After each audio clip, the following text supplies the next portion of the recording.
5 respectively, but there's a little bit of a feeling of the old guard versus the new guard in this fight. It's going to be tough for me not to get invested in this fight, I think. And we're underway here. A leg kick early there from Paulo. Patton recently made the move to Team Ryano felt he needed to up his training, train with guys that were better than himself. You don't want to be the big fish in a relatively small pond. Jess Paulo now 4-3, 22-year-old right-handed southpaw, has really started to flourish in his amateur mixed martial arts career. Excellent wrestling there from Paulo. There's one hook in, trying to take the back on the feet here. Patton trying to rotate under so he can get an underhook. Going 2-on-1 at the minute, and he's got that rotation he was looking for. Defending his back well.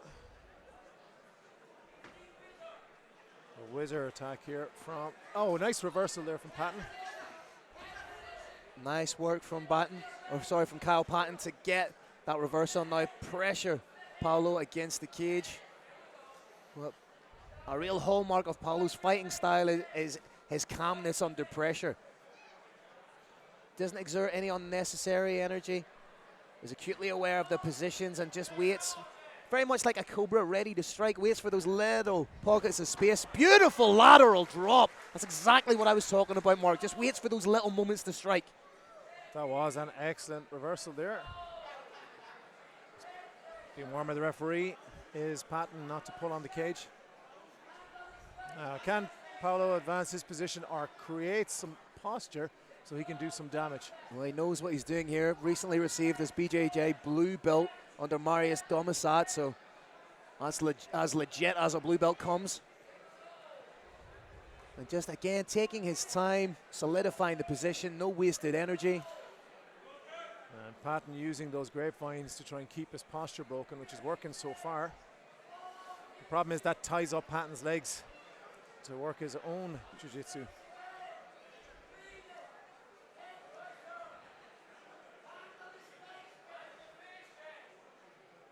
I'd like to see Paulo's posturing up here.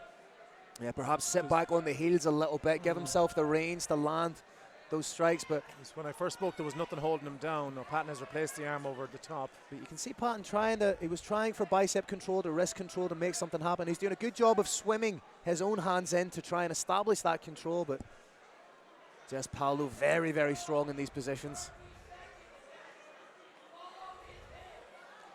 He's trying to make that space.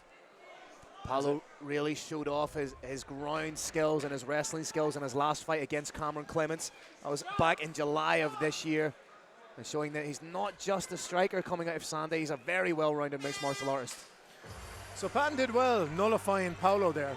He had top position for about a minute and a half, didn't really convert it to any damage. The one chance he did create, Patton was able to neutralize it just by sitting up and keeping it. As we clear the cage, get ready to go here in round 2. And I think what we're going to see is Patton take the fight to Jess. Jess be a little bit more of a counter striker, counter grappler. Again, wait for those little pockets of space with which to attack.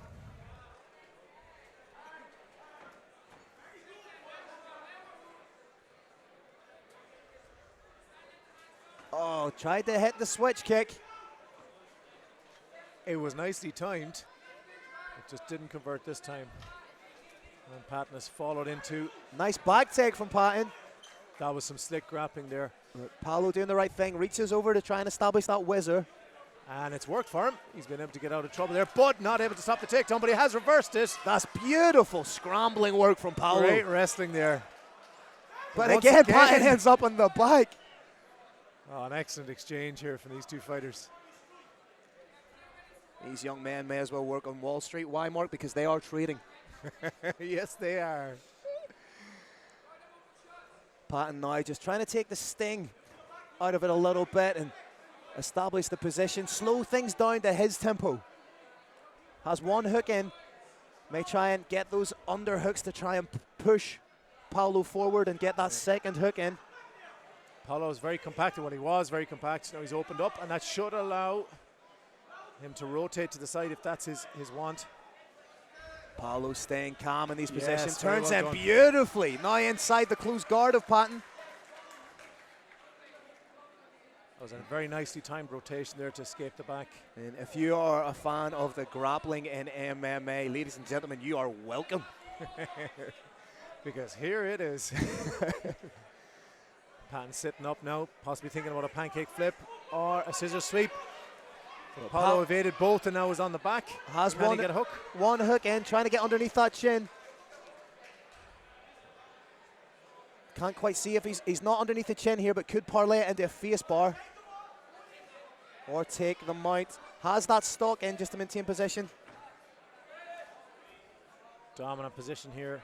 Some significant strikes from Paulo. And he's allowing Patton just to move enough to allow Paulo to have those little pockets of space to try and do something offensive. It looks like he's trying to potentially set up a head arm here,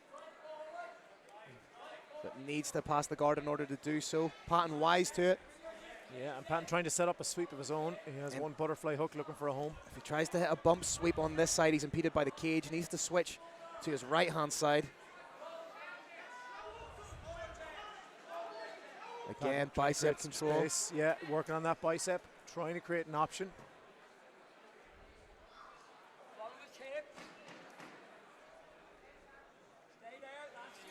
Nice work by Patton. Needs to be wary of the armbar there, but for the most part, great job from Paulo, squaring off the hips every time and not allowing Patton to get those angles. That was a joy of jiu-jitsu to watch there. As those men traded positions and technique. He was straight out of his corner there when he heard the whistle. Paulo breathing heavy, his hands on his hips a little bit. I'm sure it will not deter him from entering the fray once the bell goes. And we are into the third round and final for this welterweight matchup.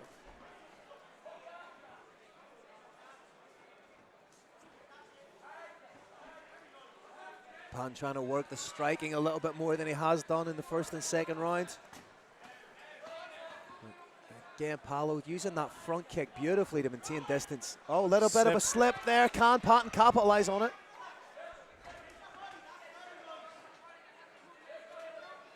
Patton tickled Paulo there with that body shot, gave him something to think about, then went up high.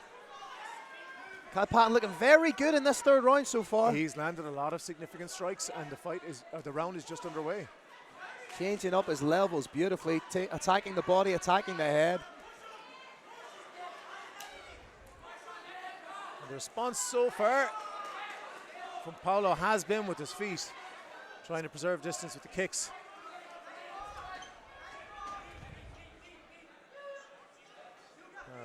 Smart work there from Paulo to engage in the clinch work, but Patton trying to take the back, does so here.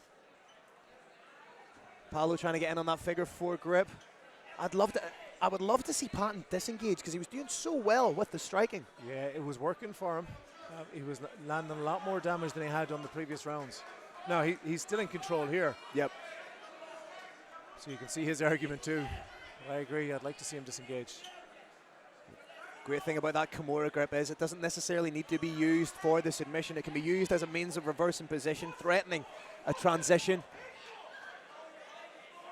But Patton does have his grip locked. Trying to jump on the back. Has that reverse half guard position. No, he could easily slip off here, but he's not done. Paulo needs to turn in. Does so beautifully and finds himself in the dominant position. At the urging of his corner, he turned in there and reversed what could have been a bad position for him. Shades of Bonnie Tyler, turn around, bright eyes into the open guard. Paulo trying to pass now. He's trying to work through to half guard. He has been trying to free his hips.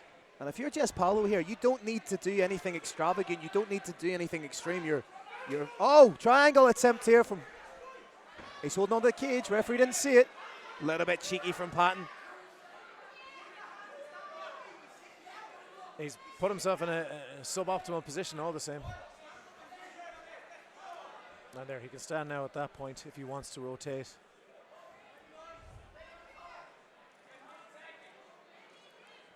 Jess Paulo could go knee on belly here if he wants to finish the round and mount. Potential for an armbar as well if he wants to finish Dying strong. seconds of the round, he needs to do something just to show. Inverted triangle, but doesn't have the arm flush across him. Fantastic fight from both men. Great back and forth matchup. We go to the judges again to see who's taking this one.